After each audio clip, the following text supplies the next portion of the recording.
Hi, so this presentation is going to be centered on a material I worked with last semester, wax. Unfortunately, my limited understanding of the material then impacted how the final product turned out, but I chose to research wax in order to address some of the problems I encountered while working with this material. To start off, the history of wax is interlaced in all sorts of cultural traditions, dating back to the use of beeswax in the Greek tale of Daedalus and Icarus. It was used in Rome as a skin softener, and in the Middle Ages it emerged as a building material to seal wooden structures from water damage. Also, there's evidence that the Persians used wax as a form of embalming, and in the religious realm, the Roman Catholic Church only permitted beeswax candles to be used in ceremonies. Despite these disjunctions of use and location, wax has always been a valuable natural resource extended throughout ancient and medieval times as a form of payment for all of Europe. Since I've already gotten specific with beeswax as a prevalent and naturally occurring wax, I think it's important to understand the differences in the types of wax used today. While there are many different scientific combinations of wax and wax products, the four main building blocks of wax are shown in order as mineral wax, synthetic wax, vegetable wax, and as I've already mentioned, beeswax. Mineral wax is also referred to as petroleum wax and is obtained through the refining process of crude oil.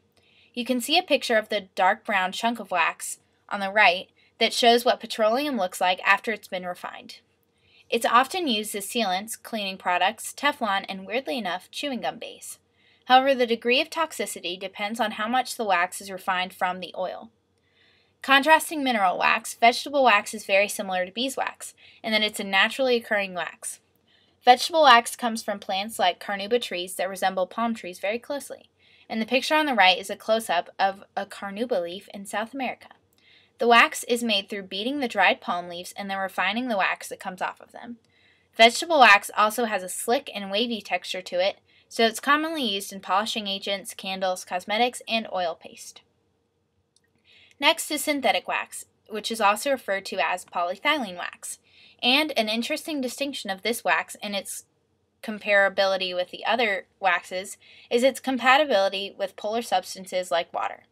This quality makes it a poor sealant, and it's commonly used in inks, cosmetics, toners, and adhesives, which contradict the qualities of beeswax, like its inherent ability to repel water and main source of sealing agents in ancient times.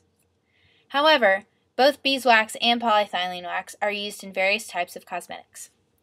The physical properties that overarch all kinds of wax are that it is easily formed, has a relatively low melting point, it's homogeneous throughout, and the most interesting quality that impacted my piece from last semester is how it can give a piece two completely different qualities at different times. Some limitations of this material include the fragility of wax when it's cooled because the pieces become extremely brittle, while contrasting the way wax can easily be bent and formed into curvy shapes when it's heated at low levels. Also, as you can see in the picture of my piece from last year, which was an attempt at a cube, wax on its own is not a material that wants to be precise.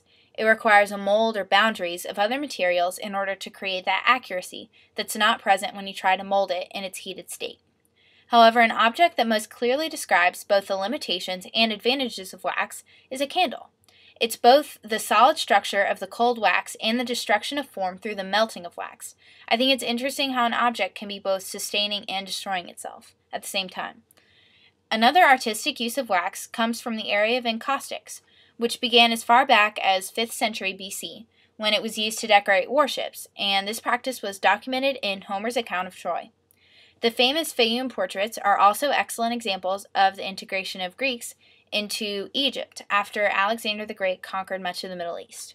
These encaustic paintings were placed on the tops of the mummies' sarcophaguses, and the qualities of wax made it resistant to water and the elements, which preserve the pigment to this day. However, the art of encaustics went on the decline after Roman economic instability led to the Dark Ages in 7th century, when encaustic was replaced with tempera paints because they were cheaper and easier to work with. Later on in the 18th century, encaustics were revived in an attempt to rediscover the art of the ancient painters, and this was carried over into the 19th century, mostly because of the dampness the artists painting in the north experienced. In modern times, encaustics have become increasingly popular because of the ease to melt the wax and use it for painting. Some famous artists include Diego Rivera, Carl Zerba, Alfonso Osorio, Robert Morris, and Nancy Graves. These are all painters worth looking into because their art is very intuitive and touches on many cultural issues of our day. The pictures displayed are all works of these artists, and I thought it was interesting how the use of encaustic was either layered to create a hard, waxy surface onto the canvas or applied like a thin acrylic paint. Another interesting process that uses wax is lost wax casting. Its practice dates back to ancient times in the Middle East and China, where the Egyptians cast small copper parts in 2200 BC that were found in tombs, while in China it was put into effect at the end of the Bronze Age.